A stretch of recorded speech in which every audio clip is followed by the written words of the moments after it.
started since we had a great speaker today and a full crowd. How's everybody doing today? Great. Everybody doing good? All right, we got a full house here.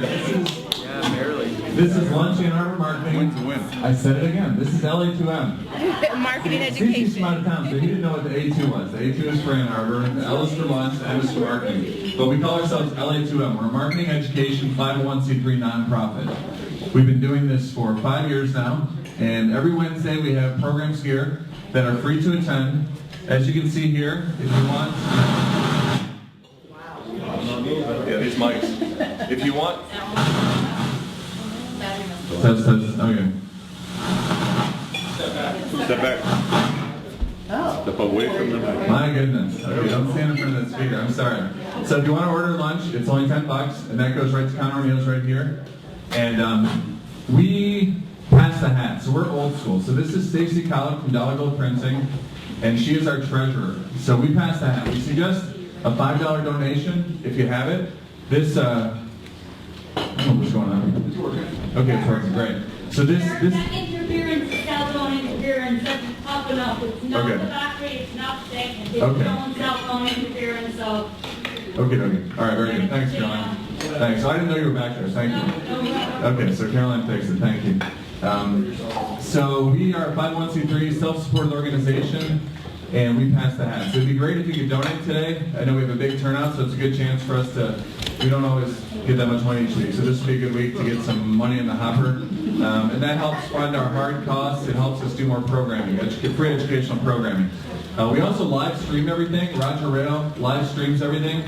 All of our videos are archived on our website. So if you go to LA2M.org, you can watch hundreds of videos. If you're looking to learn any type of topic, they're all there, all archived on YouTube. So thanks for doing that. Oh yeah, sponsor. Oh, we're sponsored this month. Where's Leslie? Yay! Yes, our sponsor this month is Let's Go Marketing. Do you want to say anything? Not really. Hi, I just want to say hello to everybody, and I'm excited to see you all here for February. Even if I wasn't a sponsor, I always try to be here because I support what everyone is doing with LA2M. And if any of you are talented individuals who are solopreneurs, entrepreneurs, small businesses, spend your talent on what you do best and let me worry about the social media and the marketing, okay? Holler at me. Great, thank you, Leslie. So Leslie's our sponsor. LA2M has sponsors each month. It's $250 to be a sponsor. And you get your logo and information that goes out to our 2,000-person mailing list 4 times during the month. Plus you get to put stuff on the tables, you get to say a couple words. So thank you, that really keeps us going. In the back, we also have Charlie Wahlberg. Most of you know Charlie Wahlberg, Charlie Kerr. He has a column in Cranes. He just reviewed all the Super Bowl ads. And he's back there taking money for books. So CC is coming here for free. I mean, we're really lucky to have him.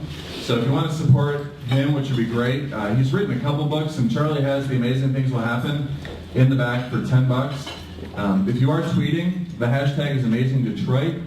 LA2M is live tweeting over here. Lauren and Aaron will be live tweeting from the LA2M account. So follow along on Twitter. You can play along. Those of you watching at home, make sure to keep up with the Twitter game and tweet at us. I know we have a lot of people in Iceland. LA2M is very popular over in Europe and Iceland in particular. So we expect a big turnout. So how many people are here for their very first LA2M? Very first? Okay, look at that. That's a lot of new people. A lot of new people. Please tell your friends. Like us on Facebook. Join our LinkedIn group. Follow us on Twitter. You can also check in on Foursquare. We do it all. We do it all. And if you don't know me, I don't think I introduced myself. So my name is Derek Maribon. I run a company called Ingenix Digital Marketing, and I tend to always kick off these events. Right? Okay, so Stacy is now going to present the LA2M ceremonial T-shirt to CC. This is the, we take a photo. Yeah, please, you can get a photo too. There we go. Yeah, we made T-shirts, which you can technically buy, but we can just get them to the speakers, because everyone doesn't seem to be rushing to buy them.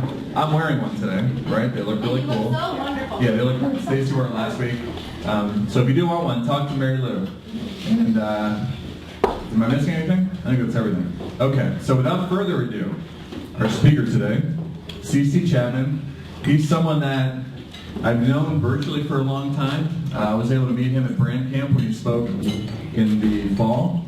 And He's wonderful. He's one of the heavy players in social media game content marketing. He's written 2 books. One is Content Rules, which is a wonderful book about creating content and how it works with your customers. And the new book is Amazing Things Will Happen, which I'm kicking myself for not reading, but I love the concept. Okay, I love the concept. So CC came all the way in from Boston, and he's brilliant. And I think his mic's on. And why don't we give him a big round of applause and welcome CC Chapman.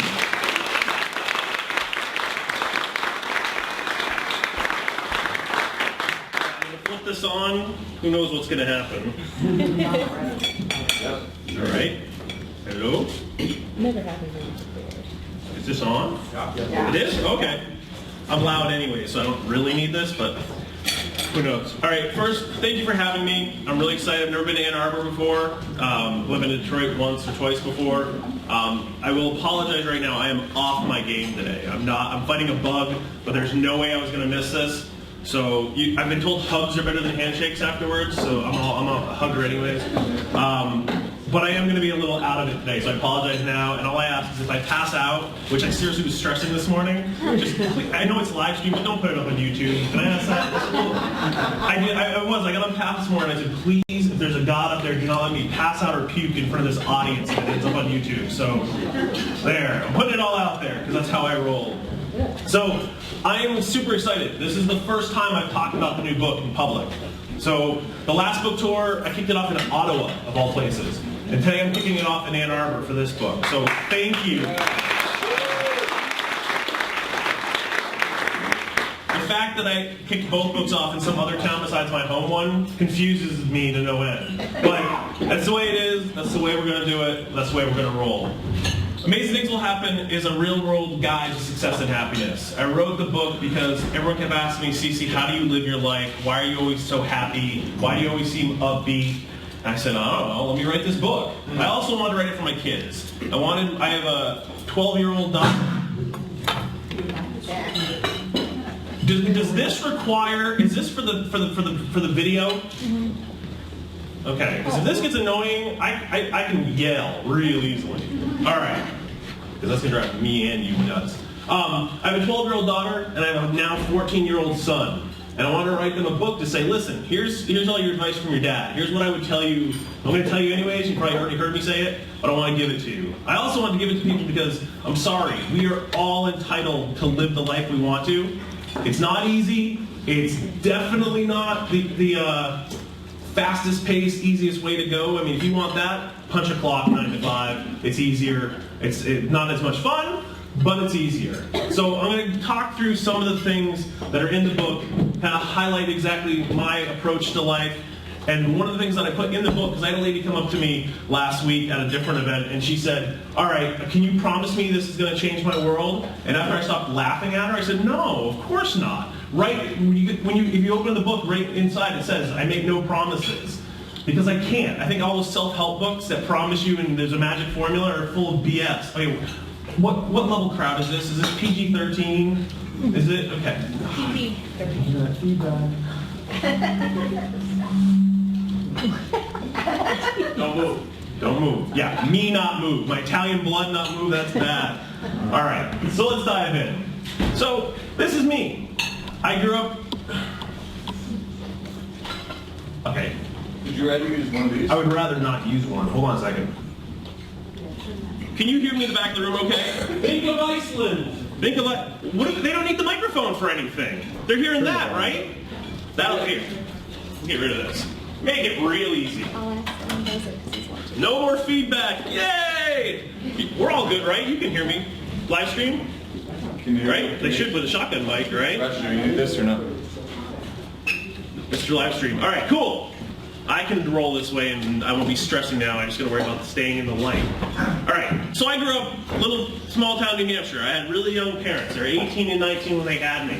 They made me the person I am. They instilled the values that I have today in me. They taught me right. It wasn't the easiest upbringing, but you know what? It was the best upbringing. I don't regret anything about it. I love this picture because it was my first camping trip right after they had me. It's something I still love doing to this day. And I think a lot of all the success I've had is owed to my parents. They were awesome. Love them to death. And still love them to this day. But, so, let's start here. how do we define amazing? What is, the whole subject of this talk is living an amazing life. And one of the things I really want to stress to people is that what's amazing for you is different than what's amazing for me. Amazing for me means that when my kids get off the bus at the end of the day, I'm there for them to welcome them home. It means that I get to do what I love for a living every day, that I get up every day, I have no idea what's in store. I have no idea what's around the corner, but I love it. And it also means that, my mortgage is paid, my kids are fed, because you have to do those things. Money, for good or bad, we have to have it. We have to make it. And that's why I say, working a 9-to-5 job is sometimes easier, because I get up some days, I don't know where the next paycheck is coming, and that's stressful. But I'm still doing what I do. I can't imagine commuting every day to an office. For me, if I was I could work downtown in Boston very easily at any of the agencies. But taking 2.5 minimum hours a day to go back and forth would just be soul-sucking for me. I could not do it. So the key part, when you start figuring out, what it is that you want to do in this life, what you want to achieve, what makes you happy, you have to define amazing to you. It doesn't mean boats. It doesn't mean yachts. Maybe it does. If you want that, if you need the gold-plated rims and all that other hip-hop crazy stuff, go for it. It makes it harder for you. But amazing is what you need to figure out, and you need to define it. And the key thing, this is one of the cornerstones of the book. The fact of the matter is you need to choose the path. It's up to you to figure out where you're going and why you want to get there. Now, Frost, has this great quote. If you haven't seen, has everybody seen the Kid President video that's out there right now? If you haven't, Google Kid President. And I forget what the title of the video is, but it's this little dude talking about, and he yells at Robert Frost because he talks about how the road less traveled is thorny and sucked and it was not fun. And I watched this video and I laughed because I love Frost and I love what he had to say. But the fact of the matter is, as you get out there and you define what amazing is, and you figure out, what, this is what I want to do for a living. You have to clearly define the path that you're going down. I don't know how many times I get in front of an audience and someone's like, oh, I don't like what I'm doing now, I want to do something different. That's not a path.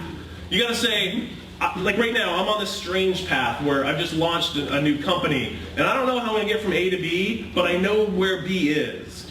And I'm figuring out the parts in between. But you cannot ever get there if you don't know where you're trying to go to. And it sounds so cliche and so old school and touchy-feely, but it's true. You have to define the path. It doesn't matter if you're starting up a business, if you're trying to run a restaurant, if you're doing speaking, if you're content creating, whatever you're doing. You have to choose the path. And I know we've got students watching this, hopefully, because they're getting extra credit. Talk about the easiest extra credit in the world. They watch the live stream and tweet, and they get extra credit. I don't know about you, we didn't get extra credit like that when I was in school. So kudos for letting so make sure you're tweeting to the live stream out there. But students in particular, I see, they don't know what path they want. They just go, I need this degree in whatever it is that their parents told them they needed or they thought they wanted. But they don't know where they want to go after school. And it's funny because I'm looking at my son now who's about to start high school next year. And, I asked him, do you know what you want to do yet? And he says, no. And I'm all right with that. He's got time to figure it out. He's going to get to that stupid age when boys do stupid things. So he's got time to worry about it. But I do. But then I asked my 12-year-old daughter. She knows. Sort of. She's like, I'm going to do fashion, and I'm going to do design, and I'm going to do something creative, and maybe I'll be a vet. So her path is all over the place, too. But if you're trying to get somewhere, you need to define your path. You have to choose what is right for you. It is not always going to be accepted by others. But if you believe in it, then it's the right one. So trusting your gut is a really important thing. This is the thing I was talking about. I want to show, hopefully the audio works. If not, we'll skip over it. This is something where your gut is going to tell you when something's wrong, when something's right, when something doesn't feel quite, I don't know. You've got to trust your gut. It's one of those things that is so important to do. I've gotten to the point where I've gotten better at saying no. I always had a problem. A small town New Hampshire kid hates saying no to people because I always feel like I'm disappointing people. I hate that. When I got up this morning and wasn't feeling well, I'm like, oh God, I can't disappoint this crowd. You've got to trust your gut. When you get a project and they say, hey, would you be interested in doing this? If it doesn't feel right, you got to learn to say no. And that's not, I always quote, Derek Sivers has this great test he calls the hell yeah test. You either say hell yeah or you say no. There's no, maybe. But I want to show this quick video that hopefully the sound will work. I don't know. We'll see what happens. But this is an example. This was last week. I had the chance to give a talk, something called an Icarus talk, which Seth Godin's new book, The Icarus Deception, great book. He allows you 140 seconds to share your art, what it is you do, without any pitching. And this is what I said. And it's not going to work. You can lip sync it. Well, yeah. And then, all right. See, I never, ever, ever, ever put video in my presentations because of this. Ever. It's such a... We'll get back to her in a minute. But, so what I was saying, so I started this company, the Cleon Foundation. Our whole goal is that everybody in this room, it is your duty to make the world a better place. Every company, it's their duty to make the world a better place. My grandfather taught me that you need to leave whatever you find better than the way you found it. It was in reference to when we went camping. You know, you cleaned up after you were done. But I think the world doesn't give enough. They don't help the world out enough. So I started this company, and I don't know how the hell I'm going to make money. I don't know how I'm going to make it successful, but I have to do it. And it's in my gut that I know it's right. And God bless my wife that she just kind of goes, okay. You know, she trusts me, and I couldn't do any of this without her. And that's one of those unwritten rules that I didn't put in the book, where having a partner that supports you is so crucial to this. Making sure the ones around you who love you and care about you, support you, is so crucial. But I know in my gut that starting the Cleon Foundation is what I had to do. And I'll make it work no matter what, or I'll die trying, is what I said in the video. So, normal is boring. This is my daughter. She hates normal. She gets so mad at normal. She wrote this great blog post a couple weeks ago, which is weird when your daughter blogs. And the only way I find out about it is when, you know, my RSS feed pops up like anything else. But there's Emily blogging. And she was blogging about we're all weird. And it cracked me up because that's another Seth Godin book, and she has no idea who Seth Godin is. But she's talking about how being weird and being unique makes the world a better place. And I firmly agree with that. Yeah. Now, normal is also known as vanilla. It's the safe option. It's the thing, I see it every day online when I watch people talk about, you know, trying to, you know, I wear these two hats where I come from a business background, I come from a marketing background, so I can do a lot of, the first book is Content Rules. Business book, self-help, leadership book, very different worlds. But I always tell people, don't be vanilla, don't be normal. Do your own thing and embrace that. As you choose the path you're going down, don't try to be like everybody else. Don't assume that you have to follow the path that somebody else laid out. Don't think you have to be like anybody else. You see that all the time. It's the next Twitter, or it's the Facebook killer, or it's the next big thing. And people get hung up in that, and they try to make sure they only focus on that. They think, I have to do this big thing. It has to be glamorous. It has to be crazy. I talk about in the book about chicken pot pie, which I hope is on the menu in this place. This is exactly the type of place that would have like turkey pot pie on the menu. But I use it as a metaphor to say, listen, turkey pot pie is pretty boring, pretty simple, right? Pretty, you know, it's nothing flashy. It's not going to win any 5-star reviews. But millions of people order it every day around the world. It's satisfying. It's simple. But it's rewarding. It feels good. It warms up your stomach. It feels good. So don't ever think you have to be somebody else. Be who you are. So this is the one I get in trouble with students, and as a parent, but I firmly believe that every rule out there is made to be stretched as far as it can go without being broken. And I'm not talking about laws. I always get in trouble for this. I'm not talking about laws. I'm not talking about rules put in place to protect you or other people's safety. I'm talking about those stupid other rules that we have to deal with, you know? The dress code for work, or you know, what you can and can't do. I see this with my kids all the time. You know, I'm like, what do you mean you can't do that? As a parent, I get in trouble with I have been called into the teacher's office before, by the way. There are some stupid rules in schools. What is wrong with our educational system? Drives me nuts. That's a whole other talk. But if you're going to get ahead, if you're going to do what you need in this world, you need to bend the rules in your favor. I'm not encouraging openly breaking them, but stretching them as much as possible. And we've all played, at least, I don't know if I fidget a lot. And I play rubber bands all the time. The problem is you pull them too far, they snap. And they hurt. That damn thing hurts. Same thing with teenagers, right? They push, they rebel, and they find out where that breaking point is. But I don't think, once we get out of being teenagers, we kind of forget. We conform. You know, we all become part of that, well, some of us become part of that cubicle jungle, right? Where we become sheep, and we just do what we're told all the time. And I'm encouraging you not to. I'm encouraging you to take everything that comes in, figure out what works for you, and then push forward the other way. I got in trouble many years ago. It would have been 2004, 2005.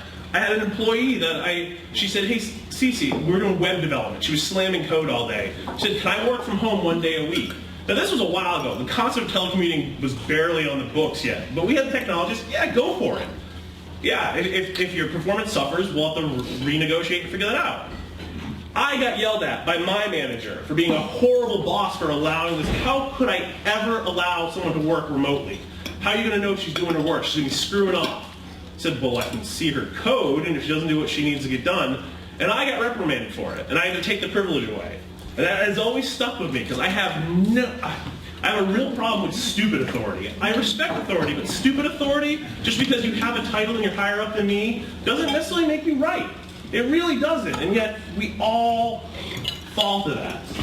So as you're out there and you're pushing forward and you're striving to live that life you want to live, bend those rules. Stretch them. Figure out how to help you. Don't go out and get arrested and say, well, Cece told me to do this, because I'm not going to bail you out. But there are consequences, and real consequences. Realize, just like that rubber band snaps and it hurts you, realize that as you bend rules, not everybody's going to be on the same page as you. Not everybody's going to be cool with you doing that. If you're working for somebody or working in a company, it could have bad repercussions. I don't think they actually give physical pink slips anymore. So I had the word pink slips in my book, and my editor's like, I don't think they do that anymore. Like, yeah, but everybody knows what a pink slip is. Can't we just...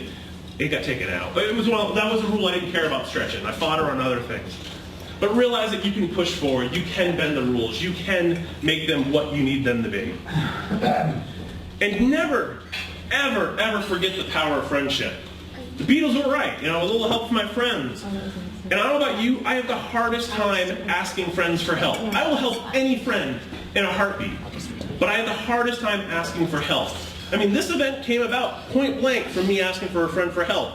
I sent out a note to a few friends, Charlie was one of them, and I said, what can you do to help me promote the book? And he kind of open-ended, just said, what can you do? And that was hard for me. It shouldn't be. These are my friends. And what was really cool about that is they came up with all sorts of different ideas. Charlie, helped make this event happen. Other people did book giveaways. Other people wrote reviews. Other people did all sorts of other things. But if I hadn't ever asked, none of it would have happened. And it's funny. It's one of these things that I don't know why I battle with it myself all the time. Because I have some of the greatest friends in the world. I have some really cool friends, but I hate asking them for help. But realize that they're out there, and don't ever assume that they magically know what you need. You have to ask them. You have to tell them, hey, you know what? Not only am I unhappy in my job, I'm actually going to look for a new job. And we've all had that. You sit down over a beer and you're like, God, my job sucks. The friend might know a perfect opening for you, but if you don't tell them point blank, hey, I need help looking for a job, you may not find it. You may not know.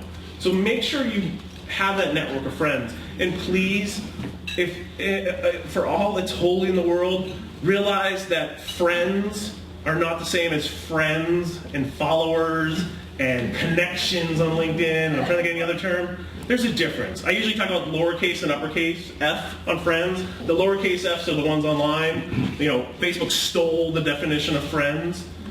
As opposed to the capital F, those people that you would sit down and have a beer with. Or, I've also heard them called, I gotta be political, dead body friends. That's a whole new level of friends. Do people know what that term is? I don't think I've ever said that to an audience. But those are the friends you would call to help you bury a body if you needed to. It's a whole new level of friends. You need a few of those. I can see there's a couple of going, yeah, I know who that is. We all have those people, right? They're really close friends and you can really bare your soul to, and those you just cherish beyond all belief. And don't forget, online, don't get me wrong. I've been very blessed. I've been in social media a long time. I've been blogging for 10 years. I have some amazing friendships that I would never, ever, ever have formed if it wasn't for online capabilities. But sitting down and talking to somebody, actually building that relationship is so, so crucial. That's fine.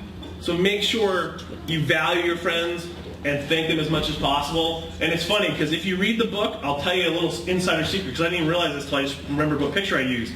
In the book, I talk a lot about notebooks, the importance of notebooks. How do people who prefer paper notebooks? their lives. See, hell yeah, all right. I think it's crucial. You have to have a notebook. And I wasn't like so stuck on notebooks until this actual breakfast. This is Julian Smith, wrote a great couple books, Trust Agents and The Impact Equation with Chris Brogan, and Clarence Smith Jr., who's a storyteller in Boston. And they were both like, how do you not have a notebook? I wish I'd thought about this when I grabbed this photo. Cool little moment. So if you read the book, it's all about notebooks. Friends, go for it. This is another one of my points I think is really, really important. The fact of the matter is, especially online or anything when you're trying to do stuff, you can skip stones. Has everybody here skipped stones on like a lake before? Yeah. Do we do that in Michigan? Absolutely. Hell yeah. Okay, good. You gotta understand, the last book, we had an analogy about building a campfire. So I would ask every audience, have they ever built a fire before?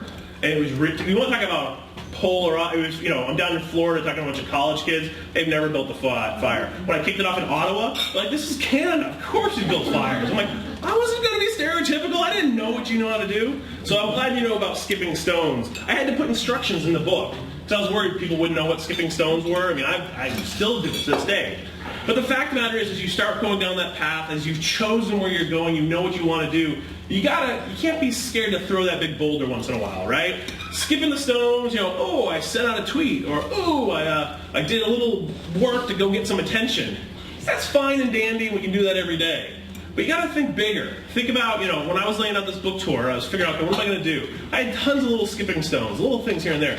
But every so often I wanted a big, big boulder to throw. Like this one, anything you see that's like this, there's 4 of them. The rubber bands these are actually some posters I had. I commissioned an artist in Philadelphia to make me these gorgeous posters, and I'm going to sell them during graduation time. That's going to be a big boulder, because I think this book has a big attraction to graduates. And I have to give thanks. Somebody reviewed the book and said, after you've read The Places You'll Go, read this book. And I was like, okay, I need to go find this person and hug them, because the last page of this book talks about all the places you'll go. So figure out ways you can throw boulders. What bigger things can you do? Lots of people, when they start figuring out how they're going to change their career, how they're going to change their life, they focus on the little things because they're easy, they're not scary. But what are bigger things you can do? If you're launching that business, what's a big thing you can do to get some attention, or a big thing to get new clients? Everybody focuses on the little things because they're easier. And I forgot to say at the beginning of this, my cornerstone of this entire book is that if you're scared to do hard work, if you aren't willing to put in the labor, go home. Because nobody gets anything for free. The only way to get ahead in life is to work your ass off every day. And it's the truth. And too many people want that silver spoon handed to them. And I don't know. I come from a blue-collar family. That isn't the way it rolls. And I just don't have any tolerance for people who want stuff handed to them. Don't get me wrong. I love free stuff. I love it. I would love success to be handed to me. But it doesn't work that way.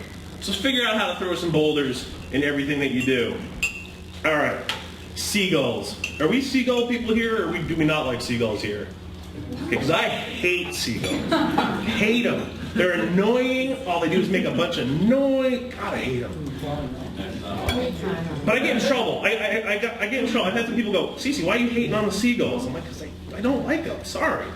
But in this case, what I'm talking about, everybody, okay, let me lay this pick. Who has somebody in your life? Might be a friend, could be a coworker, could be a parents sometimes. But parents usually love you, so they're not usually seagulls. Who, no matter what you do, they'll swoop in and go, that ain't going to work, and then they fly away, right? They swoop in, they poop on you, and they fly away. That's what seagulls do. I don't like seagulls. But you got to realize they're out there, right? And these are like the haters, right? That no matter what you do, they're going to question you, they're going to challenge you. Oh, you want to do that? Oh, that's not going to work. And then they fly away. There are people, as long as you do something not normal, as long as you do something that's not traditionally the way that it's done, you're going to have these people. And they're going to come out, and they're going to question you, and they're going to challenge you. I get it every single day, and I'm all right with that.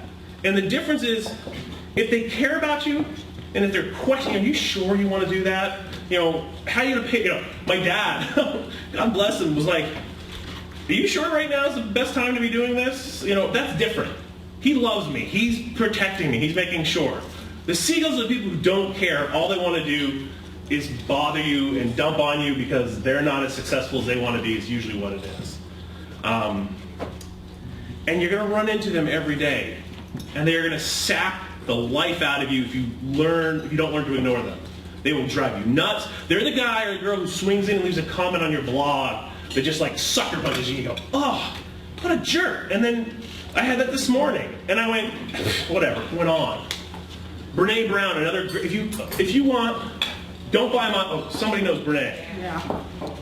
How many people have read Daring Greatly? Do we know Brene Brown is a god. She is, I love her. I am totally infatuated with her. I got to hug her the other day for the first time. I was very excited. She wrote this great book, Daring Greatly.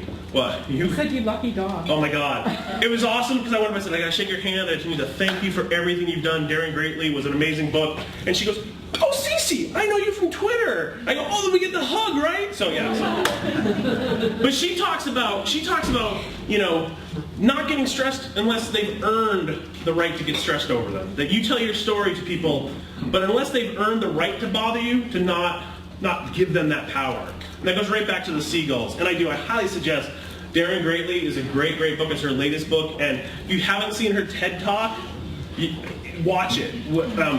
Women especially, I think, need to watch that TED Talk because she's a PhD and she studies shame and vulnerability.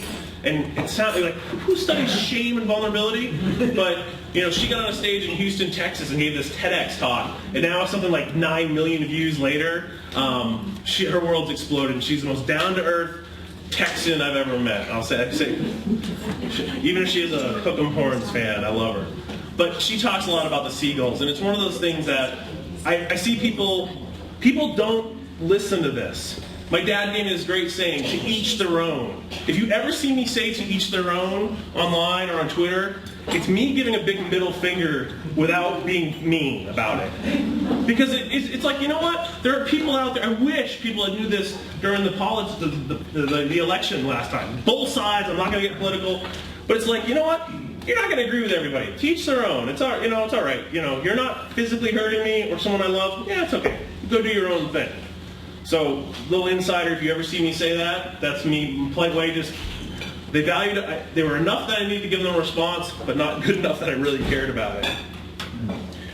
So this is like the waterfowl section.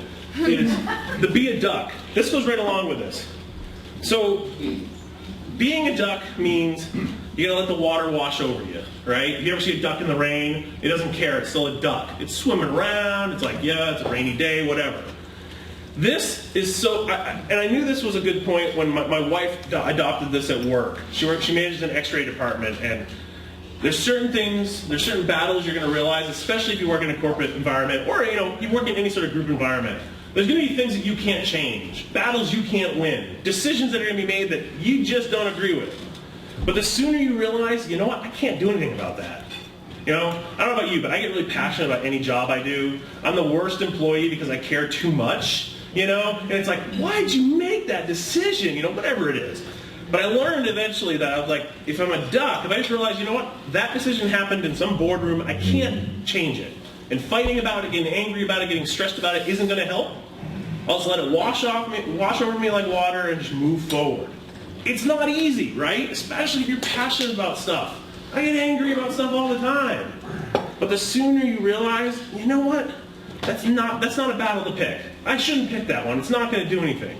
The flip side, though, you got to be careful because then you might come across as being kind of non-complacent, not caring. You know, oh,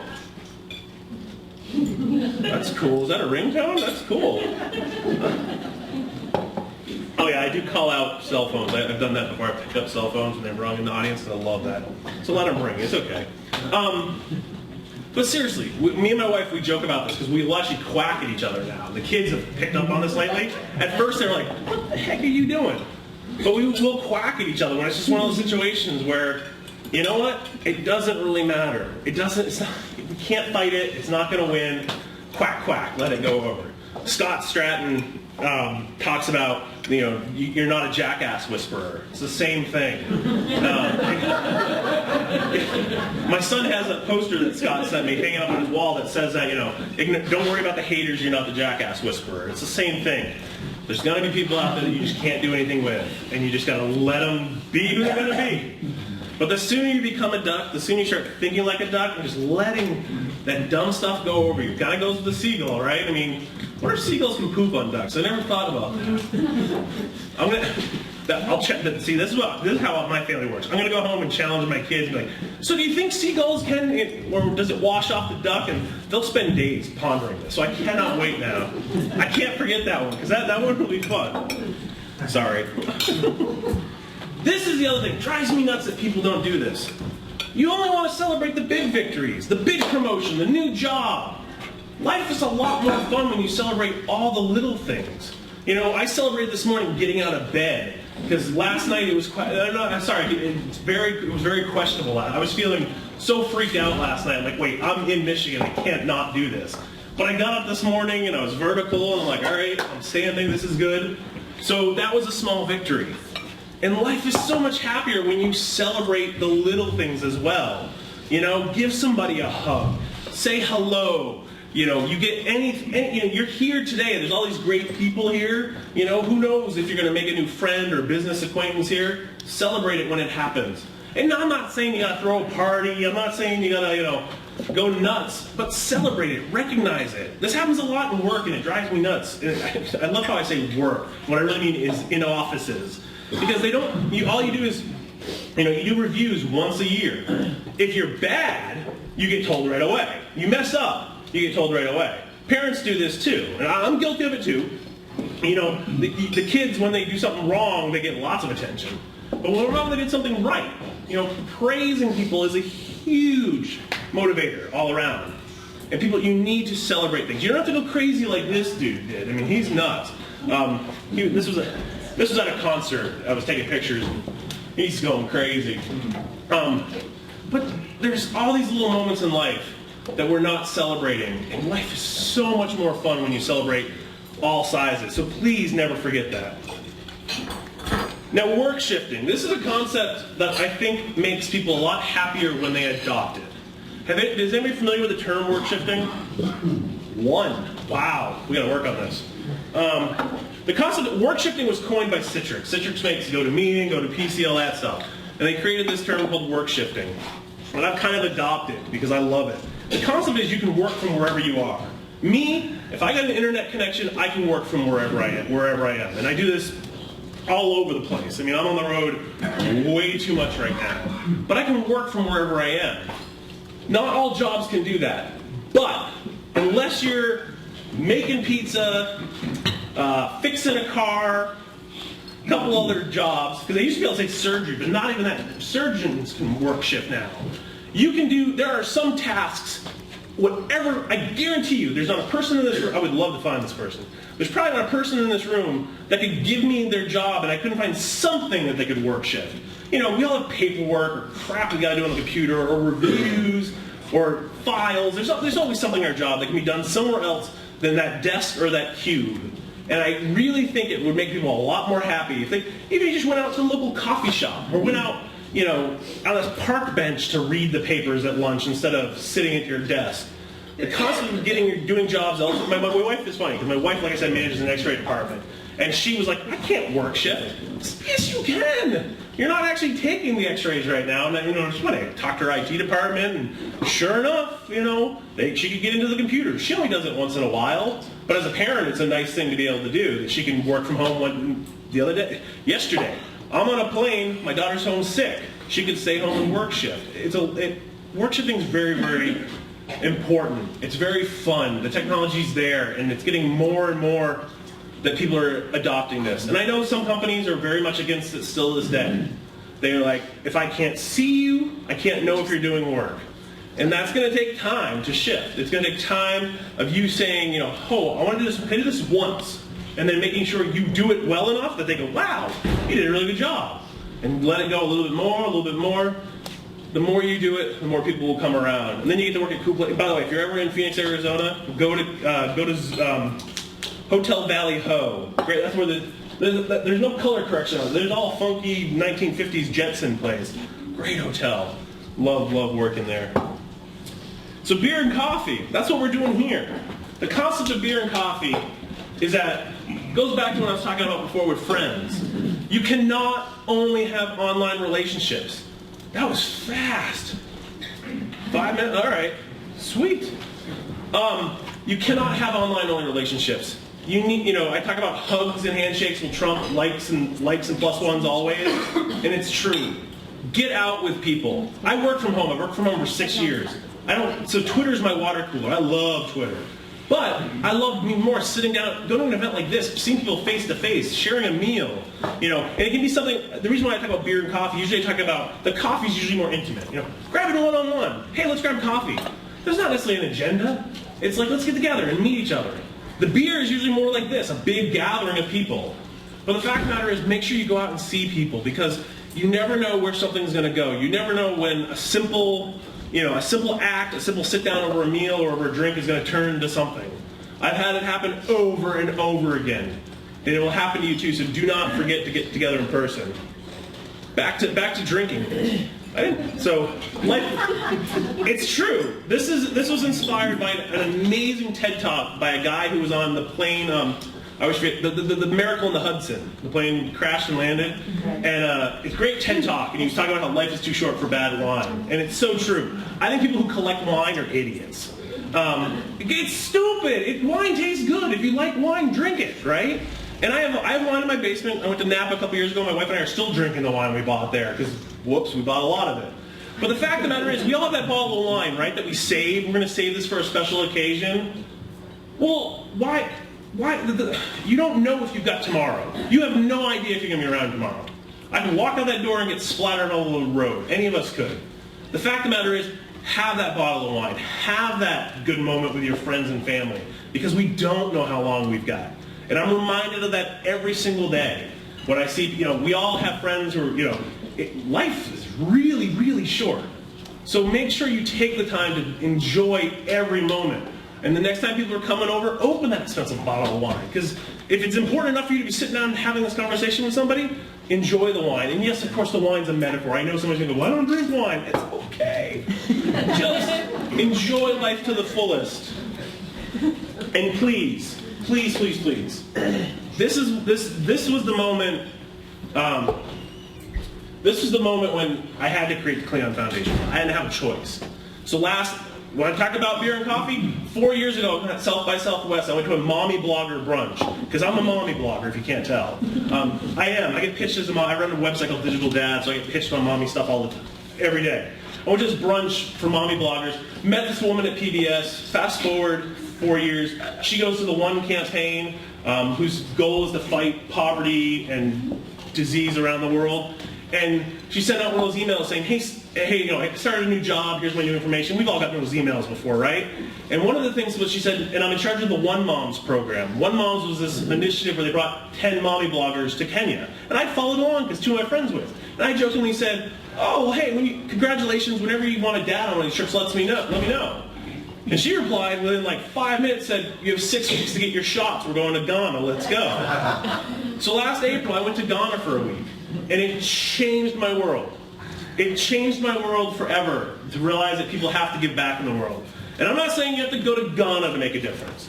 I'm not saying you have to give money, because the money's the easy answer. Anybody can write a check. I write checks to charities every year.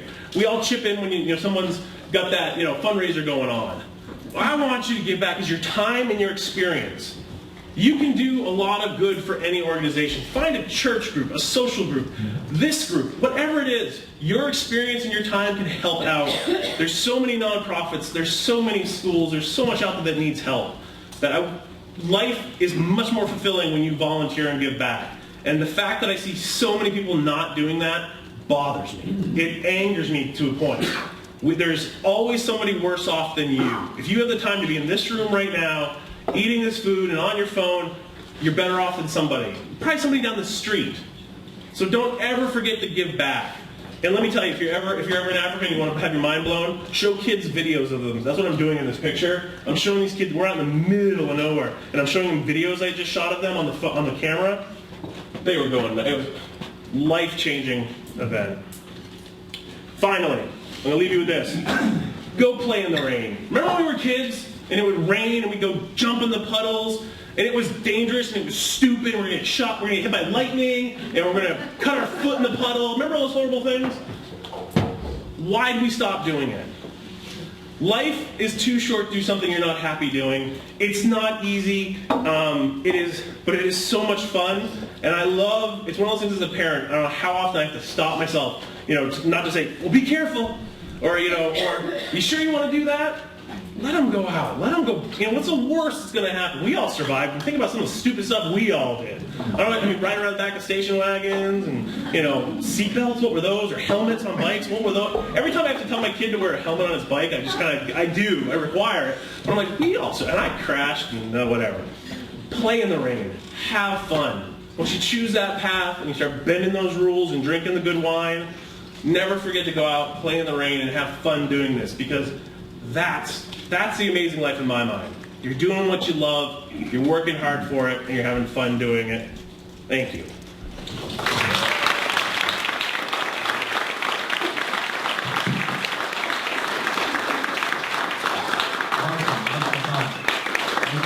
You didn't pass out. That was wonderful. You didn't keel over yet. Not So yet. we don't need any help burying them. Yeah! All right, so now we go around the room, we introduce ourselves. So we have, I don't know how many people are here, there's a lot. We're going to make it all the way around the room in 15 minutes. Yes, all right, Roger says quickly. So you stand up and introduce yourself, pass the mic to your buddy, and let's go. My name is Derek, I play in Liftcraft, I run the restrooms.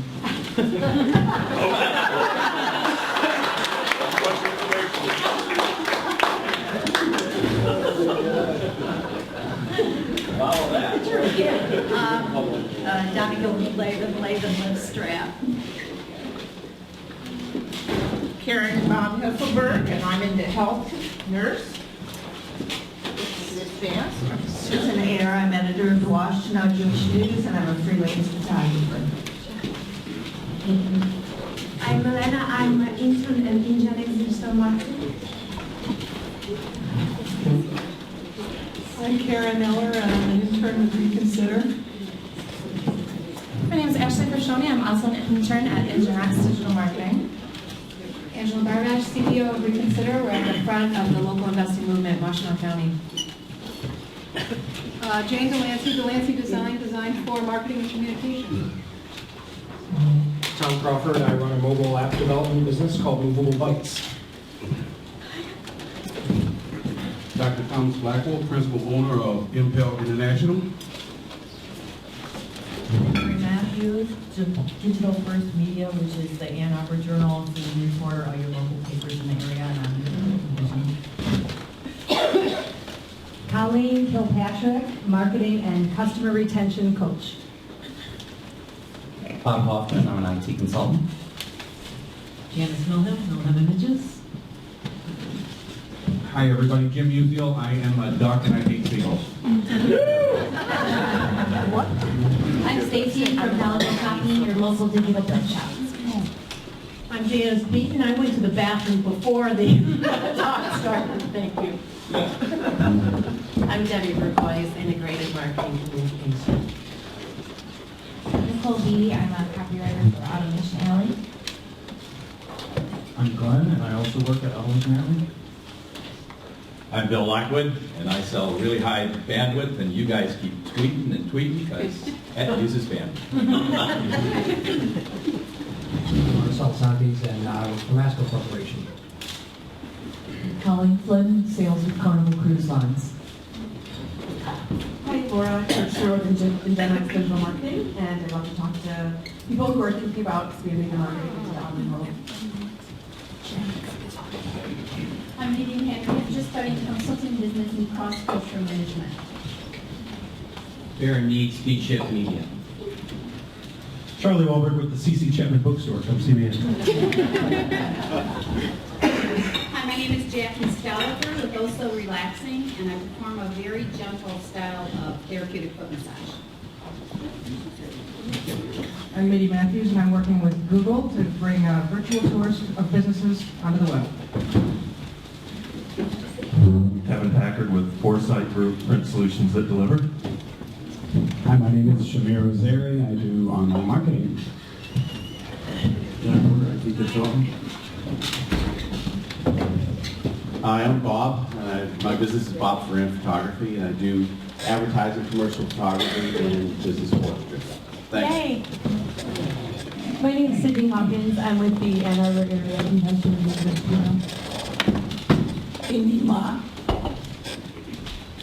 Michelle Parker, and I'm with a nonprofit here in Ann Arbor, the Center for Empowerment and Economic Development, and we assist small business owners.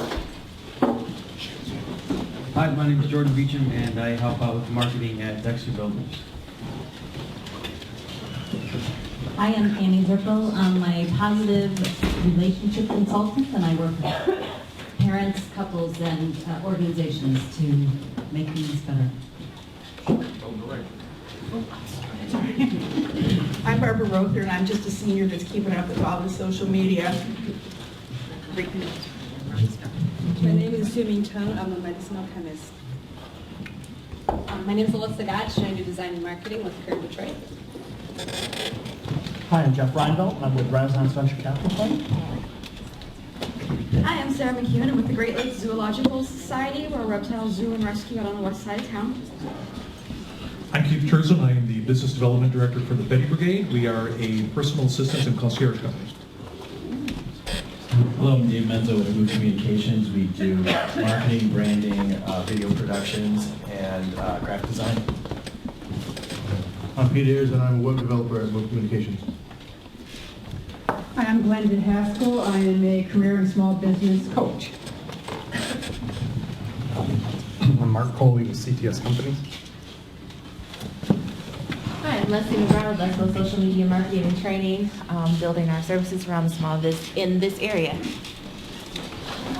I'm Mike Brooks. I'm with Import Technologies. We're a startup company that's developing a raw material to make your polymers and plastics more, just make them better. My name is Justin Gibson. I'm at Sandler Training in Ann Arbor. And Cece, thank you for teaching me to break the rules.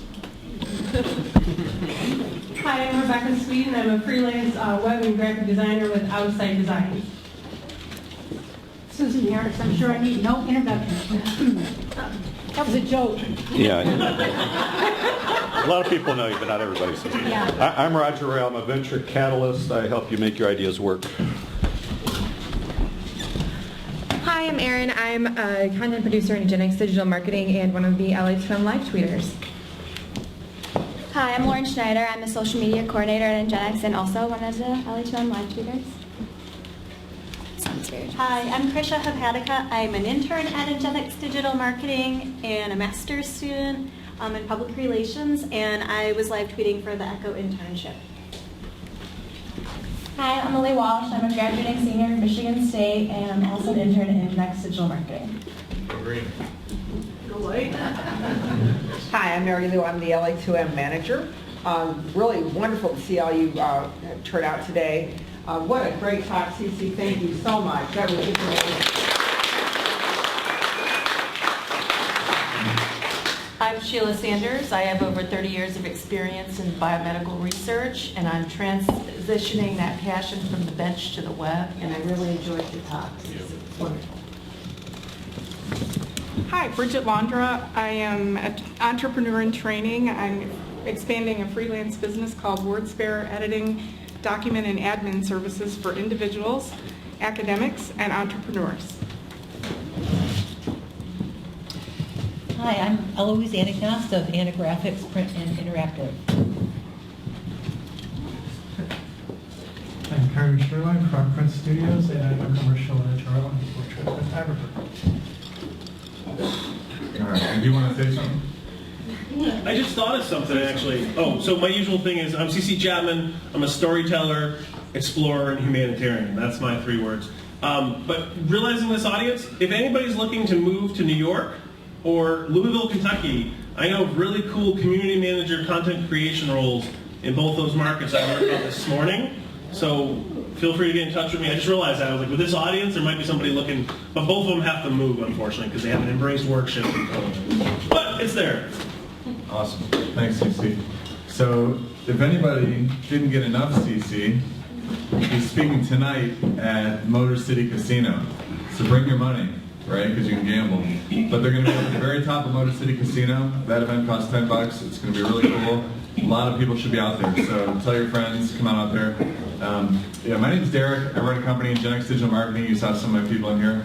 But I'm really impressed the introduction went so quickly. I mean, wow, we have 5 minutes. We have like 90 people in this room. Yeah. So, yeah, but make sure to pay your servers. You know, next week I just fired up my LA2M to Go app, right? Because we have a mobile app for this group. So LA2M next week is Disruptive Innovation, the News Media Revolution. So David Martell from the NLive group is going to be here. Should be a really good one. Talking about all the new innovations in news publishing, because I think there's been a lot of evolution there. And don't forget, in the back, Charlie Wahlberg is selling CC's book. I'm going to go get a copy. It's only $10, which is a great deal. So get the book now, get it signed by the real guy, and go out and have a good time. We'll see you next week. Thanks for coming, everybody.